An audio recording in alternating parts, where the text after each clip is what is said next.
स्वागत है आपका मेरे चैनल स्टडी वॉर्स पे। जैसे कि आज हमारा फर्स्ट डे है, प्रीमियर वीडियो है, आओ कहानी सुने का। तो जो आज कहानी हम लोग सुनने वाले हैं वो कहानी का जो टाइटल है वो ऑलरेडी आप लोगों ने देख लिया होगा, death mystery of Benazir Bhutto. आज से जो है मंडे टू फ्राइडे अगली जो मेरी वीडियो आएगी वो जो कहानी होगी वो मंडे को होगी, और मंडे टू फ्राइडे इसी तरह की जो कहानियां हैं वो हम रोज लेकर आएंगे आपके लिए। और आप अगर किसी हिस्ट्री से रिलेटेड कोई कहानी अगर आप सुनना चाहते हैं तो आप प्लीज मुझे बताइएगा।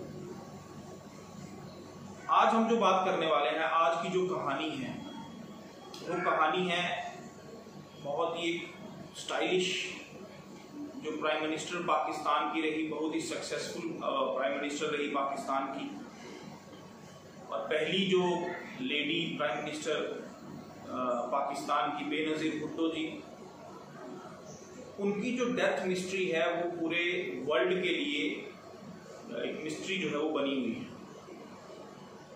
उसके लिए आज हम लोग थोड़ा फैक्ट्स के साथ बात करेंगे। कुछ फैक्ट्स मैं आपके साथ शेयर करूंगा, उसको एक कहानी की तरह हम सुनेंगे और देखेंगे कि जो बेनज़ीर भुट्टो जी की डेथ जो हुई थी उसके पीछे किन किन लोगों का हाथ हो सकता है, क्योंकि ये जो मिस्ट्री है ये अभी भी सुलझी नहीं है। क्योंकि अगर सुलझ जाती तो फिर ये एक मिस्ट्री नहीं रहती और फिर इसको एक कहानी की तरह सुनने में मजा नहीं आता। थोड़ा सा हम बेनज़ीर भुट्टो जी के जो लाइफ के बारे में है पहले उसको थोड़ा हम जान लेते हैं। जो बेनज़ीर भुट्टो है उनको हम लोग डॉटर ऑफ ईस्ट भी कहते हैं, पूरब की बेटी भी उनको कहा जाता है, और पहली लेडी है वो पाकिस्तान की, जैसे मैंने आपको बताया, जो एक हाईएस्ट पोजीशन पर पहुंची। उन्होंने प्राइम मिनिस्टर का जो खिताब है वो हासिल किया दो बार, और बहुत ही जो है एक स्टाइलिश और ग्लैमरस उनकी लाइफ रही है। एक सक्सेसफुल लेडी भी वो रही हैं, काफी उनका नाम है। आज भी जो है उनको इज्जत के साथ पाकिस्तान में उनका नाम लिया जाता है और उनके जो पॉलिसीज हैं उनको एडमायर किया जाता है। लेकिन इतने सक्सेसफुल करियर के बाद उनकी लाइफ में कुछ अनएक्सपेक्टेड हुआ और आज वो हमारे बीच में नहीं है। और उनकी आप पॉपुलैरिटी का अंदाजा ये लगा सकते हैं कि वो इतनी पॉपुलर थी कि उनका जो डेथ के जो केस था उसको स्टडी करने के लिए यूएन ने अपने 3 मेंबर्स की टीम को पाकिस्तान में भेजा और उसकी मिस्ट्री को फाइंड आउट करने के लिए कि जो डेथ हुई थी भुट्टो जी की वो कैसे हुई, वो भी हम देखेंगे बाद में कि उस टीम ने क्या किया और उसकी फाइंडिंग्स क्या थी। उनकी डेथ के शक में काफ़ी लोग जो हैं वो पाए गए। कुछ जो हैं, जैसे मैं नाम लेना चाहूँगा, जनरल परवेज़ मुशर्रफ और बेनज़ीर भुट्टो के जो हस्बैंड थे जरदारी साहब, उनके ऊपर भी काफ़ी आरोप जो हैं वो लगे। शक की नज़र से उनको देखा गया क्योंकि कुछ चीज़ें ऐसी हुई कि उनके ऊपर शक गया। ये सारी जो चीज़ें हैं ये हमने डिस्कस करनी है आज की कहानी में। बेनज़ीर भुट्टो जी के अगर मैं फादर की बात करें, अगर हम जुल्फ़िकार अली भुट्टो जी, वो पहले प्राइम मिनिस्टर थे पाकिस्तान के, डेमोक्रेटिक जो पाकिस्तान था उसके पहले इलेक्टेड प्राइम मिनिस्टर थे बेनज़ीर भुट्टो जी के फादर जुल्फ़िकार अली भुट्टो साहब।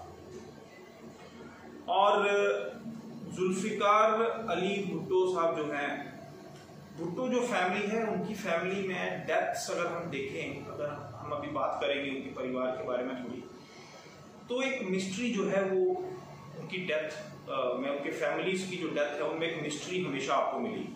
जैसे मैं उनके फादर साहब जुल्फ़िकार अली भुट्टो की बात कर रहा था, उनको भी करप्शन के चार्जेस में जो है पाया गया या इल्ज़ाम उन पर लगाए गए, और जनरल ज़ियाउल हक जो थे उनको जो है फांसी की सज़ा उनको दी, उन्होंने फांसी की सज़ा दी उनको। जुल्फिकार अली भुट्टो साहब को करप्शन के चार्जेस लगाकर और वहां पर तख्ता पलट कर दिए। पाकिस्तान में बेसिकली जो है यही होता है ज़्यादातर कि जो भी प्राइम मिनिस्टर है उनको ज़्यादातर करप्शन चार्जेस में फंसाकर, जहाँ सच भी हो सकते हैं और फिर उनको जो है वहाँ पर तख्ता पलट जो है वो किया जाता है। तो जनरल ज़ियाउल हक ने भी जो है वो जुल्फिकार अली भुट्टो जो बेनज़ीर भुट्टो के फादर थे उन पर करप्शन चार्जेस लगाकर उनको फांसी की सज़ा जो है वो दी गई। और उनकी अगर हम बात करें, ये जो डेथ हुई थी जुल्फिकार अली भुट्टो साहब की, जो हम बात कर रहे थे, जिनको फांसी की सजा दी गई थी, जनरल ज़ियाउल हक ने दी थी, ये हुआ सन 1989 में। इन द ईयर 1979 में उनको जो है वो फांसी जनरल ज़ियाउल हक ने फांसी दी गई करप्शन के चार्जेस। उसके बाद 1980 में बेनज़ीर भुट्टो के ब्रदर, उनके भाई जो हैं शहनवाज, वो उनकी जो है उनकी भी एक डेथ हिस्ट्री है कि वो कैसे उनकी डेथ हुई। जो शहनवाज थे भुट्टो जी के जो भाई थे, वो फ्रांस के एक छोटे से अपार्टमेंट में वो रहते थे और वहाँ पर उनकी जो लाश है वो पाई गई। फ्रांस के एक अपार्टमेंट में रहते थे और वहाँ उनकी लाश जो है वो पाई गई, और वो भी एक मिस्टीरियस वे में कि कौन आया, कैसे उनकी डेथ हुई, वो आज तक जो है वो पता नहीं चल पाया। वो भी एक मिस्ट्री बनकर रह गई। लेकिन लोग जो है वो कहते हैं कि उनको जहर देकर मारा गया है। पाकिस्तान की जो सीक्रेट एजेंसी ISI वो इसके पीछे है, और जनरल ज़ियाउल हक जो है वो भी इनके पीछे हैं, उनको जहर देने के पीछे। ये सिर्फ लोग कहते हैं, लेकिन उनकी डेथ की जो मिस्ट्री है वो अभी भी जो है वो बनी हुई है। अब जो है उनकी डेथ के बाद शहनवाज जो है भुट्टो जी के जो भाई थे, उनकी डेथ के बाद, मिस्टीरियस डेथ के बाद, दो जो है उनके मेंबर फैमिली के जो है वो बच गए। दो जो है 1980 के बाद मैं बात कर रहा हूँ। एक बेनज़ीर भुट्टो जी बच गई और दूसरे उनके भाई बेनज़ीर भुट्टो के एक और भाई थे मुर्तज़ा भुट्टो। ये दो जो है बचे।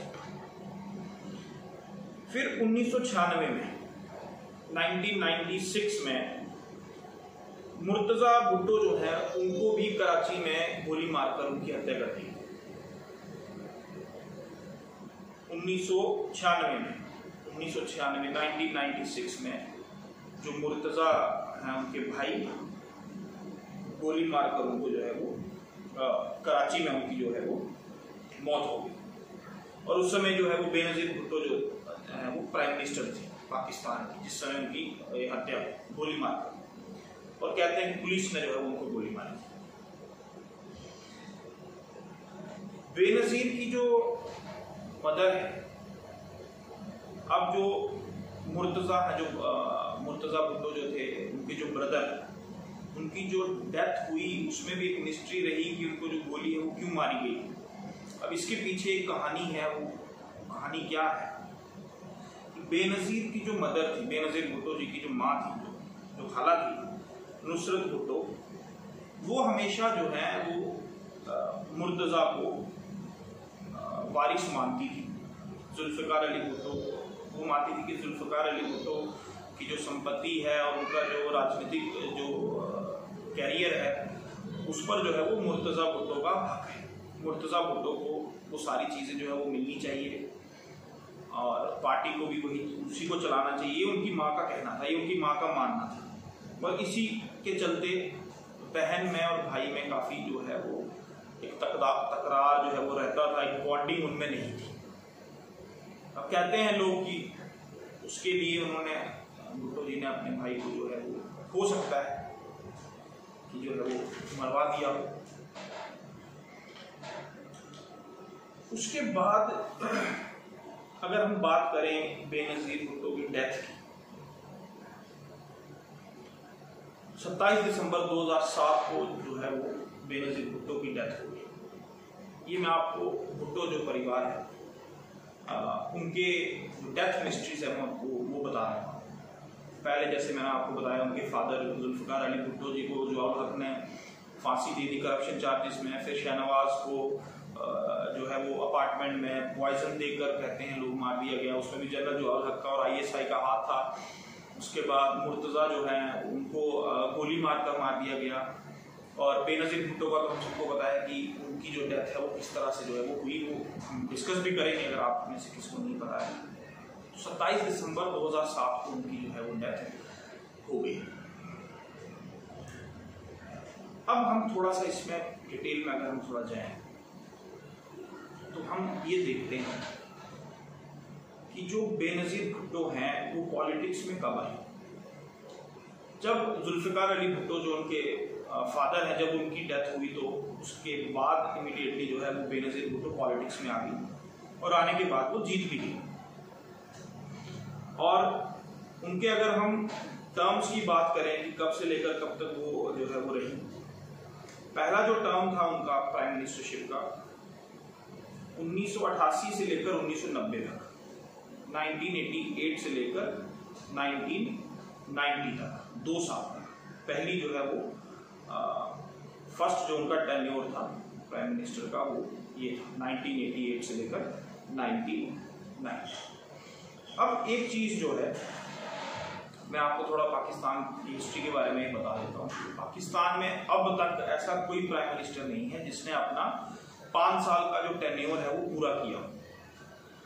5 साल से पहले ही 2 साल 3 साल में ही जो है वहाँ पर तख्ता पलट हो जाता है, करप्शन चार्जेस लग जाते हैं, जेल में डाल दिया जाता है। तो कोई भी जो प्राइम मिनिस्टर है वो जो है वहाँ पर अपना नहीं जो है वो कंप्लीट कर पाता है टेन्योर 5 साल।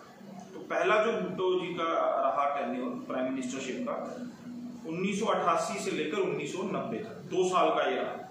और उसके बाद फिर 1993 से लेकर 1996 तक, 1993 से लेकर 1996 तक 3 साल का ये रहा। और 1996 में जो है वो हार गई। उस समय वो अपोजिशन की लीडर थी और उनके ऊपर करप्शन के चार्जेस जो है वो लगे। और करप्शन के जब चार्जेस लगते हैं पाकिस्तान में तो बेसिकली ज़्यादातर उनको जो है वो जेल में डाल दिया जाता है। तो उनको भी जो है इसी तरह का जो डर है वो उनके दिमाग में बैठ गया कि जब वो हारी और उनके ऊपर करप्शन के चार्जेस लगे और करप्शन के चार्जेस लगने के बाद उनके मन में एक डर बैठ गया कि मुझे भी जो है ये जेल में डाला जा सकता है। वो थोड़ा घबरा गए और इसीलिए उन्होंने 1999 में पाकिस्तान छोड़ दिया। 1999 में उन्होंने पाकिस्तान जो है वो छोड़ दिया डर के मारे। कुछ भी जो है वो हो सकता था उस समय। पाकिस्तान छोड़ने के बाद वो ज़्यादातर जो है वो 2 जगह वो रहती थी, लंदन में और दुबई में। लंदन और जो दुबई है उस समय इन 2 जगह पे उनका आना जाना जो है वो था। यहीं पे उनके घर थे, यहीं ज़्यादातर रहती थी। उसी समय जब ये चली गई पाकिस्तान तो पाकिस्तान के जो प्राइम मिनिस्टर हैं वो जनरल परवेज मुशर्रफ थे। परवेज मुशर्रफ जो है वो बन गए, तख्ता पलट किया उन्होंने। नवाज शरीफ जब बने थे तो नवाज शरीफ वही जो आपको बताया 5 साल टेन्योर नहीं पूरा करते हैं वहाँ पर ज़्यादातर प्राइम मिनिस्टर्स, तो वहाँ पर तख्ता पलट किया गया और जनरल परवेज मुशर्रफ जो है वो सत्ता में आ गए, प्राइम मिनिस्टर बन गए और वहाँ पर ज़्यादातर जो है वो आर्मी रूल चलता था। ये मैं बात कर रहा हूँ जब बेनज़ीर भुट्टो जो है 1991 में जो है वो पाकिस्तान छोड़कर चली गई।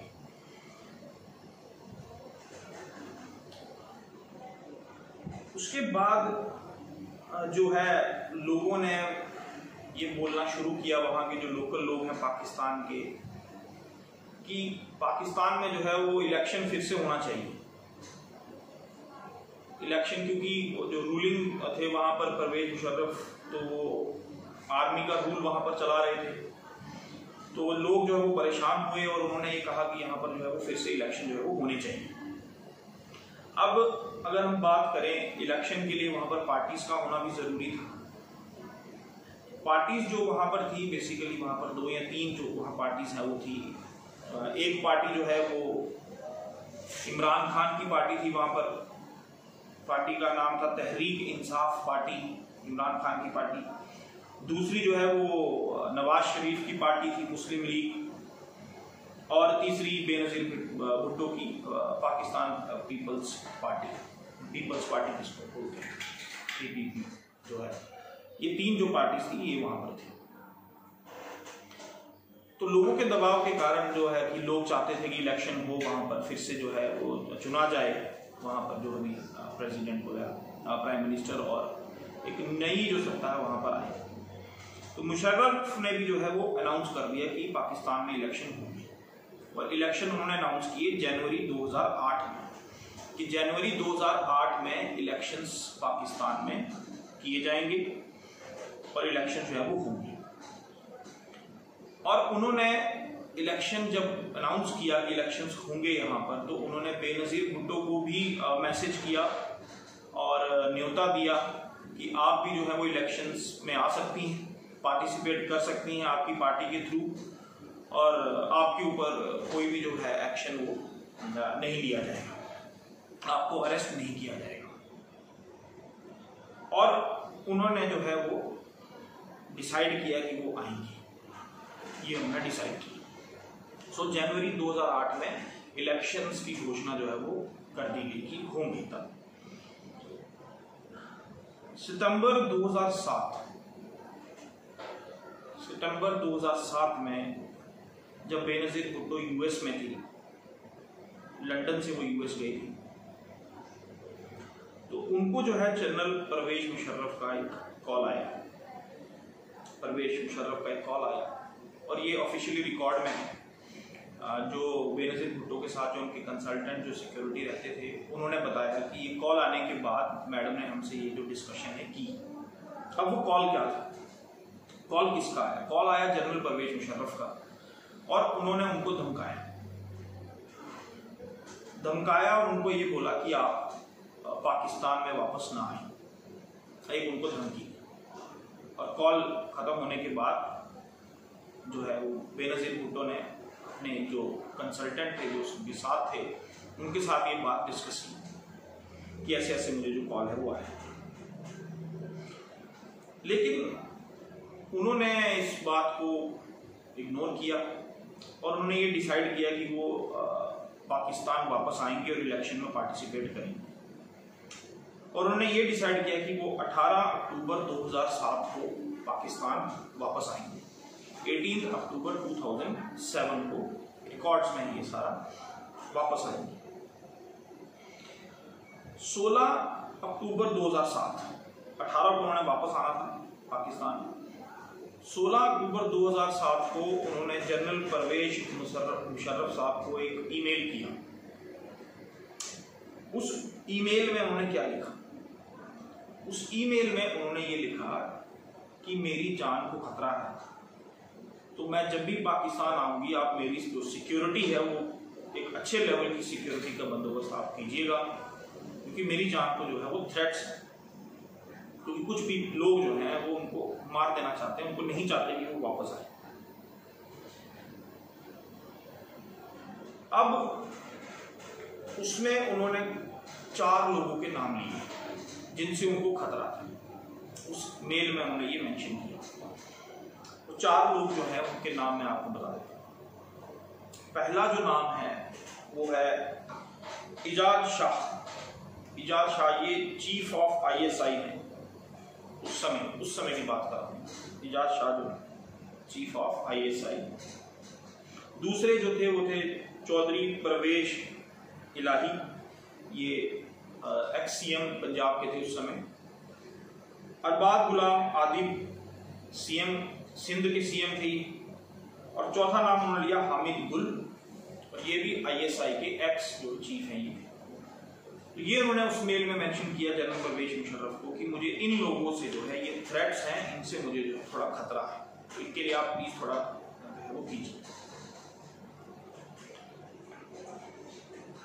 उसके बाद ये जो मेल तो उन्होंने लिख दी, लेकिन मेल लिखने के बाद जनरल परवेज मुशर्रफ जो है उन्होंने उस तरीके से जो है रिएक्ट नहीं किया, उस लेवल की जो सिक्योरिटी है वो उनको नहीं प्रोवाइड की गई। करनी चाहिए थी पर की नहीं हुई।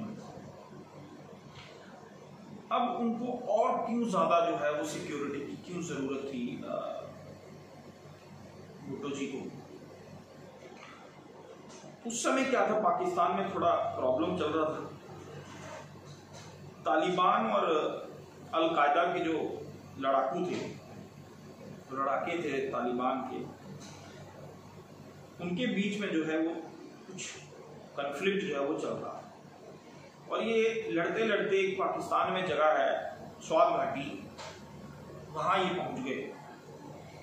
ये जो स्वात घाटी है ये अफगानिस्तान और पाकिस्तान के बॉर्डर पे ये जगह है, और यहाँ पे जो है तालिबान और अल-कायदा का जो लड़ाकू है यहाँ ये पहुंच गए डरते लड़ते, और उस जगह को ये इन्होंने कैप्चर कर लिया। पाकिस्तान की जो मिलिट्री है वो भी इनसे लड़ने के लिए काफी जद्दोजहद कर रही थी, और इन्हीं को कंट्रोल करने के लिए इनके 1000 से ज्यादा जो लोग हैं वो सिपाही जो है वो शहीद हुए। अब जो लीडर थे तालिबान के और अल-कायदा के, वो ये नहीं चाहते थे कि बेनजीर जो भुट्टो हैं वो पाकिस्तान आए और वो वहां पर आकर जीते और शासन करें लोग, क्योंकि वो ये नहीं चाहते थे, क्योंकि क्लोज्ड जो है उनके दिमागों की जो है उनकी सोच थी, वो ये नहीं चाहते थे कि एक जो औरत है वो एक पाकिस्तान को लीड करे। और क्योंकि जैसे मैंने आपको बताया ग्लैमरस लेडी वो थी, एक हाईफाई लेडी वो थी, मॉडर्न लेडी थी वो, तो उन्होंने फतवे भी काफ़ी जारी किए लोगों के लिए कि जैसे बुर्के में रहना है लड़कियों को, औरतों को, और काफ़ी फतवे आपको पता वहाँ जारी किए जाते हैं औरतों के लिए। लेकिन वो कोई भी जो फतवे हैं वो बेनज़ीर भुट्टो जी ने वो नहीं माने। तो इस बात का उनको जो था एक दिमाग में था कि ये जो है ये पाकिस्तान की जो सभ्यता है, झूठी सभ्यता है मैं कहूँगा, उसको ये खराब करेगी, और इसलिए इसको हम पाकिस्तान का जो मुस्तकबिल है वो हम नहीं बनने देंगे। तो इसीलिए जो है वो उनको इनसे जो है काफ़ी ज़्यादा जो डर था। उसके बाद 18 अक्टूबर 2007 माफी चाहूँगा, 18 अक्टूबर 2007 को जो है वो वापस आई और कराची के जो है वो एयरपोर्ट पे पहुंची 18 अक्टूबर को, जिन्ना इंटरनेशनल एयरपोर्ट पर पहुंची। पहुंचने के बाद जो उनकी पार्टी के जो पीपल पार्टी के लोग थे हजारों में उनका स्वागत करने के लिए वहां पर पहुंचे। सिक्योरिटी का भी उनका काफी बंदोबस्त था। तो जैसे ही वो उतरी वो अपने लोगों से मिली। मिलने के बाद उन्होंने जो है उनके जो काफिला था, लोगों ने एक लाइन बनाकर उनको एक तरीके से वहां से निकालने की कोशिश की। तभी क्या होता है, वहां पर एक बहुत जोर से जो है वो ब्लास्ट होता है। उसी समय जस्ट वो कराची पहुंचती हैं और पहुंचने के बाद जो है वहां पर जो है वो ब्लास्ट होता है, बहुत जोर से जो है वो ब्लास्ट होता है। इस ब्लास्ट में वो बच जाती हैं। उनको लोग जो है वो पार्टी के या सिक्योरिटी के कवर करके उनको जो है वो उनकी गाड़ी तक पहुंचाते हैं। लेकिन वो इतना जबरदस्त जो है वो ब्लास्ट था कि उस ब्लास्ट में जो है वो 165 जो लोग हैं वो मरे, 165 लोग मर गए और 450 से ज्यादा जो लोग हैं वो इंजर्ड हो गए। और ये जो अटैक था ये एक सुसाइड बॉम्बर अटैक था। सुसाइड बॉम्बर आपको पता है, जो लोग अपने शरीर पर बम बांध लेते हैं और ब्लास्ट कर देते हैं। पहला ये ब्लास्ट उन पर हुआ ये जो है 18 अक्टूबर 2007 को, जब वो एयरपोर्ट पर पहुंची कराची जिन्ना इंटरनेशनल एयरपोर्ट पर वहां पर वो बच गए, सर्वाइव कर लिया। तो उनका काफिला उनको फिर वहां से ले जाता है। ले जाने के बाद तुरंत जैसे ही वो पहुंचती हैं घर, तो वो इमीडिएटली जो है वो मुशर्रफ को बताती हैं, कॉल करती हैं अपनी सिक्योरिटी के लिए और उनको बोलती हैं कि और सिक्योरिटी जो है वो मुझे दी जाए। वो यूएस में भी कॉल करती हैं यूके में कि उनको जो कुछ पर्सनल, क्योंकि वहाँ पर जो है वो पर्सनल सिक्योरिटी आप हायर कर सकते हैं, वहाँ पर काफ़ी एडवांस जो सिक्योरिटी है वो वहाँ पर होती है। तो उन्होंने वहाँ पर उनको कॉल किया और अपनी जो सिक्योरिटी है वो उन्होंने मंगवाना चाहिए वहाँ से। लेकिन हुआ ये कि सिक्योरिटी वहाँ से आने के लिए तैयार थी, लेकिन जो जनरल परवेज मुशर्रफ की जो गवर्नमेंट थी उन्होंने उनको जो वीज़ा है उन सिक्योरिटी पर्सन्स को वो नहीं दिया। अब क्यों नहीं दिया ये एक सोचने वाली बात है। सिक्योरिटी के पर्पस के लिहाज से उनको देना चाहिए लेकिन नहीं दिया उन्होंने। और फिर उसके बाद थोड़े दिनों बाद जो है वो ये बात जैसी हुई तो बेनज़ीर भुट्टो जो है वो अपनी रैलीज में जो है वो बिजी हो गई। इलेक्शन थे जनवरी में, वो अपने रैली में जो है वो बिजी हो गई। दिसंबर का लास्ट जो हफ्ता था 27 दिसंबर 2007 रावलपिंडी, 27 दिसंबर 2007 Rawalpindi army base of Pakistan base को बोला जाता है। रावलपिंडी बहुत ही अच्छा शहर है, बहुत ही ज़बरदस्त शहर है। लियाकत बाग वहाँ पर एक जगह है, एक मैदान है बहुत बड़ा, लियाकत बाग। यहाँ पर जो है ये बेसिकली रैलीज वगैरह जो है ये अराउंड की जाती है। अब इस लियाकत बाग में बेनज़ीर भुट्टो जी का एक रैली थी 27 दिसंबर 2007 शाम को 4:30 बजे। शाम को जो 4:30 बजे उनकी रैली थी, लेकिन क्योंकि वो और भी रैलीज कर रही थी काफ़ी जगह, तो 4:30 बजे वो नहीं पहुंची, वो पहुंची 5:30 बजे। 5:30 बजे वो आई, थोड़ा लेट हो गई। वो आई वाइट टोयोटा लैंड क्रूजर उनकी गाड़ी थी, वाइट टोयोटा, उस गाड़ी में ये आई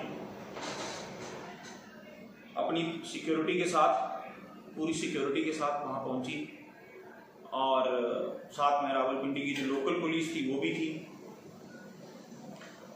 पहुँचने के बाद वहाँ पर उन्होंने जो है वो वहाँ भाषण दिया, कोई 40 मिनट के करीब इन्होंने भाषण दिया और भाषण देने के बाद 6:15 बजे जो भाषण है उनका वो खत्म हुआ। वो वहाँ से निकल गए। निकलने के बाद वो स्टेज से उतरी, वहाँ से भाषण देने के बाद स्टेज से उतरने के बाद उन्होंने अपने जो उनके जो समर्थक थे जो उनका भाषण सुनने आए थे उनसे उन्होंने हाथ मिलाया, उनसे बात वगैरह की और वो अपनी गाड़ी में बैठ गए। अपनी वाइट टोयोटा लैंड क्रूजर में वो बैठ गई। बैठने के बाद अब क्योंकि रश इतना ज़्यादा था और उनकी गाड़ी को जो सिक्योरिटी थी वो चारों तरफ से घेर के उनको वहाँ से स्कॉट करके लेके जा रहे थे। धीरे धीरे रश जो है वो बहुत ज़्यादा था। तो उन्होंने क्या हुआ कि अचानक देखते हैं कि जो अपनी गाड़ी का जो सनरूफ है वो उन्होंने खुला और वहाँ से वो बाहर निकले। कमर के ऊपर का जो पोर्शन है उनका वो सनरूफ से बाहर था और वहाँ से वो हाथ हिलाने जो है वो लगे, लोगों उनका इस्तेमाल जो है वो कर रही थी, उनको अप्रिशिएट कर रही थी। उसी समय क्या होता है, एक 15 साल का लड़का जिसका नाम बिलाल है वो धीरे धीरे पास आता है, गाड़ी में आता है और जैसे ही वो गाड़ी के पास पहुंचता है बिलाल भुट्टो जी के पास और बेनज़ीर भुट्टो की गाड़ी के पास पहुंचकर वो पिस्टल निकालता है और उनके ऊपर फायर कर देता है। और जैसे ही फायर होता है, फायर होने की तुरंत बाद जो है ब्लास्ट होता है बहुत बड़ा और उस ब्लास्ट में जो है वो 24 लोग जो है वो मर जाते हैं। और ब्लास्ट जैसे ही होता है बेनज़ीर भुट्टो जो है वो अपनी गाड़ी से नीचे जो है वो गिर जाते हैं। इमीडिएटली बेनज़ीर भुट्टो को जो है वो रावलपिंडी के जनरल हॉस्पिटल में लेके जाते हैं और वहाँ पर डॉक्टर जो है वो बोलते हैं कि ब्रॉड डेड वो है। ब्रॉड डेड मीन्स जब वो लाई गई तो उससे पहले ही जो है वो अब जैसे ही ये पता चलता है कि बेनज़ीर भुट्टो जो है वो एक एक्सीडेंट में, एक अटैक में मर गई हैं, तो ये जो न्यूज़ है ये एक फायर की तरह फैलती है। सभी जो पाकिस्तान के लोग हैं उनको ये मालूम हो जाता है कि बेनज़ीर भुट्टो के ऊपर अटैक हुआ और वो पूरी हो चुकी हैं। जनरल परवेज मुशर्रफ उस समय, जिस समय ये अटैक हुआ, वो एक अपनी कैबिनेट मीटिंग में थे इस्लामाबाद में, और जैसे ही उनको पता चलता है तो मीटिंग छोड़कर वो पीटीवी जो है वो उनका नेशनल टेलीविजन उस समय था, उस पर वो अनाउंस करते हैं कि लोगों को शांत रहने के लिए बोलते हैं और ये श्योर करते हैं कि जिसने भी ये किया है उसके ऊपर जो है स्ट्रिक्ट से स्ट्रिक्ट एक्शन जो है वो लिया जाएगा, और लोगों को शांति जो है वो बनाए रखने के लिए बोलते हैं। नवाज शरीफ जो है वो भी उस समय एक रैली में थे, वो भी अपनी रैली छोड़कर जो है वो हॉस्पिटल, जनरल हॉस्पिटल रावलपिंडी जो पहुँचते हैं, तो सबसे पहले वो इंसान थे जो वहाँ हॉस्पिटल में पहुँचे। और इमरान खान जो है तीसरी पार्टी के, वो भी जो है वो इसके लिए काफ़ी दुख जो है वो व्यक्त करते हैं और बोलते हैं कि ये एक अच्छी चीज़ नहीं हुई, और लोगों को पॉजिटिव वे में रहने के लिए बोलते हैं। अब इसके ऊपर जो रिपोर्ट्स आई, उनकी जो डेथ हुई, जो पहली जो रिपोर्ट आई इंटीरियर मिनिस्टर थे पाकिस्तान के, इसके ऊपर उन्होंने रिपोर्ट दी, और रिपोर्ट में उन्होंने ये बताया कि भुट्टो जो है वो गोली लगने से जो नहीं मरी है, उनकी जो डेथ हुई है वो गोली लगने से नहीं हुई है। उनकी डेथ जो है वो जब ब्लास्ट हुआ है, ब्लास्ट से जो पीसेस उड़ के आए हैं वो उनकी स्कल में लगे, और स्कल उनका जो है वो फ्रैक्चर हुआ और उनकी जो है वो डेथ हो गई। तो ये जो पहली रिपोर्ट है वो ये है, और डॉक्टर्स का भी यही कहना था कि उनकी जो स्कल है वो टोटली डैमेज हो चुकी थी, टोटली जो है वो ब्लास्ट हो गई थी। इमीडिएटली बाद एक और रिपोर्ट आती है कि उनके गले में, बेनज़ीर भुट्टो जी के गले में 2 बुलेट जो है वो पाए गए हैं, 2 बुलेट उनको लगे, क्योंकि बिलाल जो है 15 साल का लड़का, उसने फायर भी किया।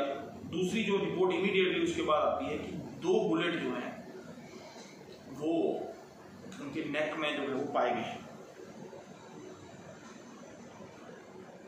अब ये ऐसा क्यों हो रहा था, क्यों ये बोला जा रहा था कि उनकी जो गोली है, क्योंकि इतना बड़ा वाकया हुआ, इतना बड़ा ये चीज़ हुई, सबको पता है कि ब्लास्ट हुआ और गोली उनके ऊपर चलाई गई, लेकिन क्यों सभी ये बोलना चाह रहे थे कि ब्लास्ट की वजह से वो पूरी हुई है, उनका कत्ल जो है वो नहीं किया? क्योंकि कुछ वहाँ पर तबके ऐसे थे, कुछ लोग वहाँ पर ऐसे थे, वो ये नहीं चाहते थे कि बेनज़ीर भुट्टो जी को शहादत, एक शहीद का दर्जा मिले, क्योंकि अगर उनको शहीद का दर्जा मिल जाएगा तो एक सिंपैथी जो है वो उनकी पार्टी को मिलेगी और उनकी पार्टी जो है वो जीत जाएगी। तो वो अपना, बाकी जो कुछ लोग थे वो अपनी राजनीति चमकाने में लगे थे, और वो ये बोलना चाह रहे थे कि उनकी मौत जो है वो गोली से नहीं हुई है, वो किसी ब्लास्ट के चीज़ से वो उनका दिमाग सर पे लगी, उनके स्कल पे, और स्कल उनका जो है वो डैमेज हो गया। अब इसमें कुछ जो चीज़ें हैं वो काफ़ी हैरान कर देने वाली हैं। कुछ चीज़ें जो है वो शक इन चीज़ों पे होता है, वो ये होता है कि बेनज़ीर भुट्टो जी का कोई भी पोस्टमार्टम जो है वो नहीं किया गया, जबकि उनका जो पोस्टमार्टम है वो होना चाहिए था। और ये भी नहीं कि वो कोई छोटी मोटी हस्ती थी, वो एक बहुत बड़ी हस्ती थी, पाकिस्तान की 2 बार वो प्राइम मिनिस्टर रह चुकी हैं। तो ये चीज़ जो है ये सुनने में अजीब लगती है कि उनका जो पोस्टमार्टम है वो भी नहीं किया,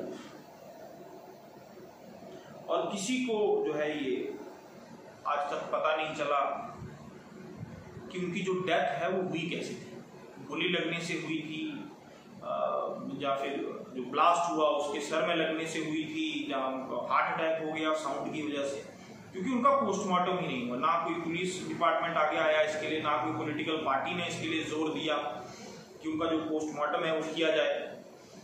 और सबसे जो हैरान करने वाली बात है कि जो बेनज़ीर भुट्टो के जो हस्बैंड, जो पति थे आसिफ अली जरदारी साहब, उन्होंने भी पोस्टमार्टम कराने के लिए जोर नहीं मारा। उन्होंने एक बार भी ये नहीं बोला कि इनका जो पोस्टमार्टम है वो कराया जाए।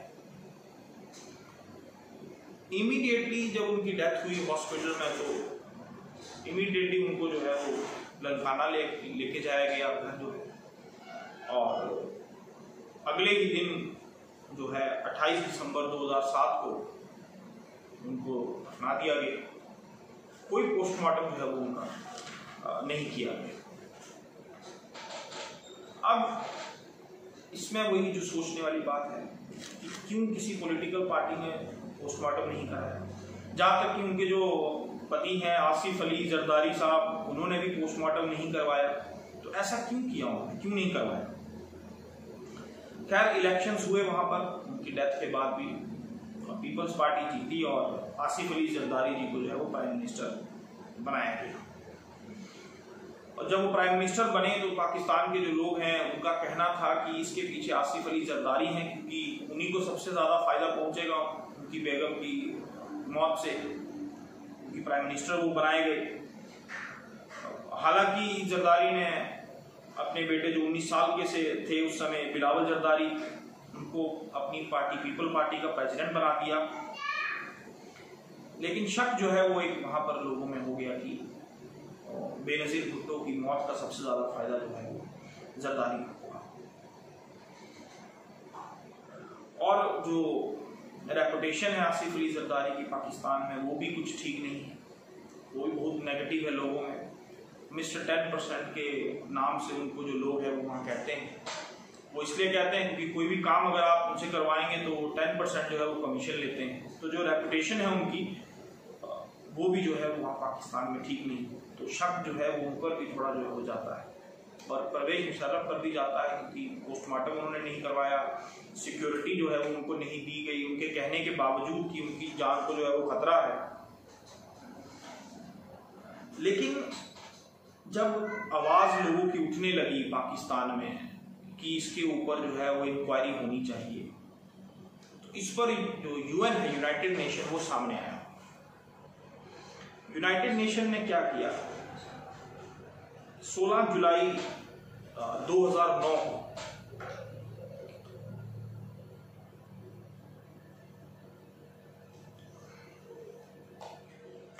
16 जुलाई 2009 को यूएन ने 3 मेंबर्स की एक इन्वेस्टिगेशन टीम जो है वो पाकिस्तान भेजी और उनको बोला कि जो रिपोर्ट है बेनज़ीर भुट्टो की डेथ के ऊपर वो पेश करेंगे और ये देखा जाए कि क्यों नहीं जो है ये इसका पता नहीं चल पाया आज तक।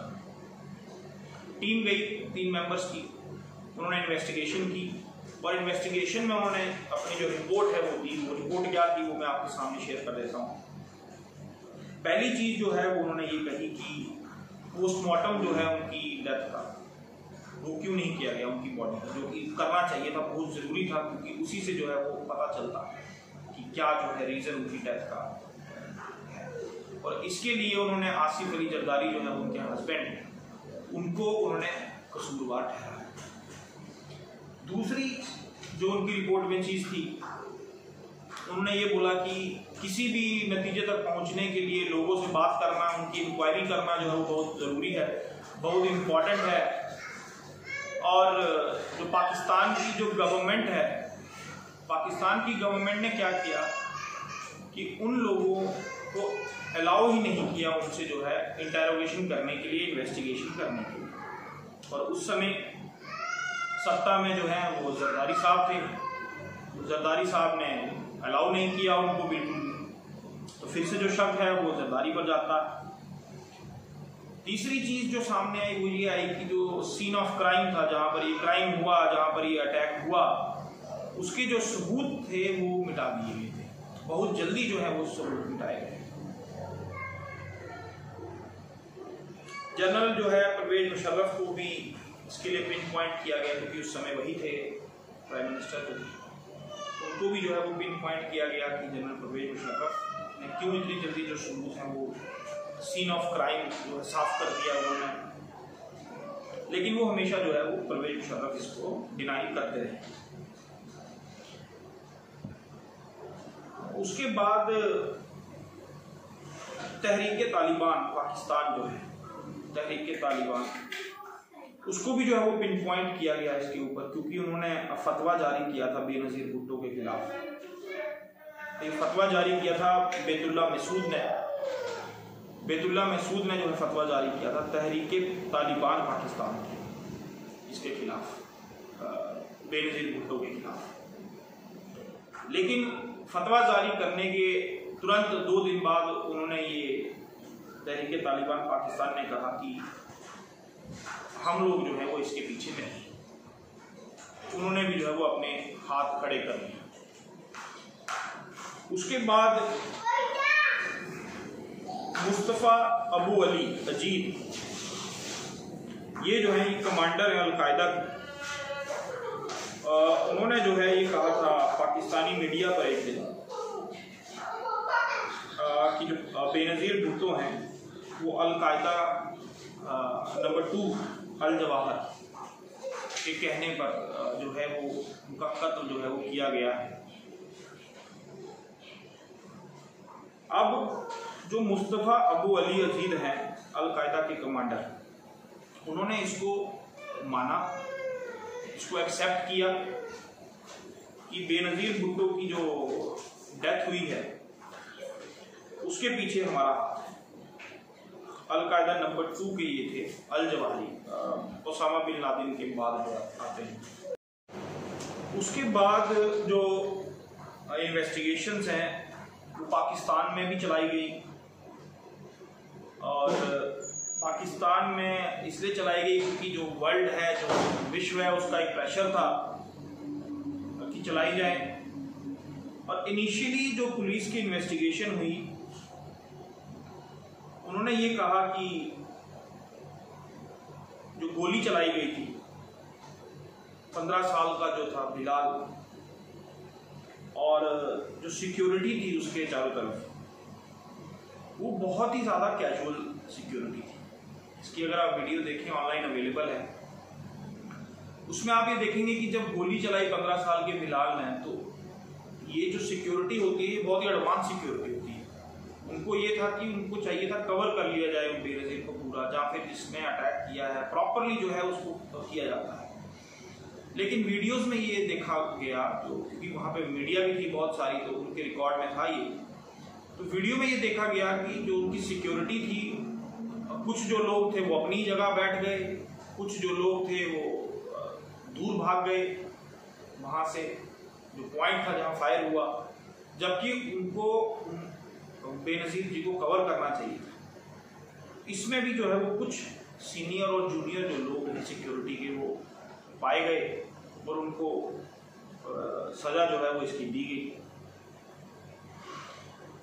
उसके बाद 20 अगस्त 2013 को जनरल परवेज मुशर्रफ के ऊपर जो है वो केस चलाया गया बेनज़ीर भुट्टो की किलिंग की प्लानिंग के लिए। 3 जो है वो सेक्शंस उनके ऊपर लगाई गई, एक प्लान टू किल में, एक किलर्स जो है उनको बचाने के लिए फॉर सेविंग किलर्स, और तीसरा जो है वो सबूत मिटाने के लिए। 3 सेक्शंस जो है वो उसके अंडर इनके ऊपर जो केस है वो चलाया गया, और ट्रायल्स जो है वो शुरू हो गए। इनिशियली जो है वो मुशर्रफ ने इसको माना नहीं, जब ट्रायल्स चल रहे थे तो मुशर्रफ जो है वो कंट्री से बाहर चले गए। 31 अगस्त 2017 एंटी टेररिज्म कोड जो है उन्होंने जनरल परवेज मुशर्रफ को भगोड़ा घोषित किया, और उनके ऊपर वही जो 3 सेक्शंस मैंने आपको बताए उनके ऊपर केस जो है वो चलाया गया, और ये बोला गया कि जब भी वो वापस आएंगे पाकिस्तान, उनके ऊपर जो केस है वो चलाया जाएगा, क्योंकि वो पाकिस्तान छोड़ के चले गए। 2 जो सीनियर पुलिस ऑफिसर्स थे उनको भी, जैसे मैंने आपको बताया, वो पाए गए कि उन्होंने प्रॉपरली जो एक्शन है वो नहीं लिया। उनको भी 17 साल के लिए जेल जो है वो हो गई। तालिबान के 5 सस्पेक्ट जो थे वो इसमें पकड़े गए थे, लेकिन सबूत ना होने की वजह से उनको छोड़ दिया गया। अब ये तो हो गया किस तरह से जो है बेनज़ीर पे अटैक हुआ और किस तरह से जो है उनका केस जो है वो देखा गया। इसके साथ साथ कुछ जो है बड़े इंटरेस्टिंग फैक्ट्स जो हैं वो सामने आए। वो क्या थे?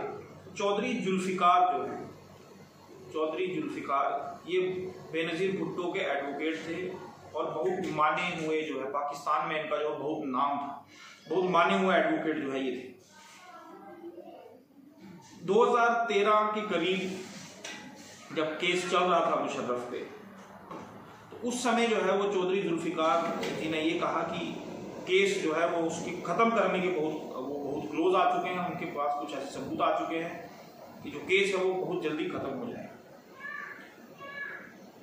और 3 मई 2013 को इस्लामाबाद में चौधरी जुल्फ़िकार की गोली मारकर हत्या की गई।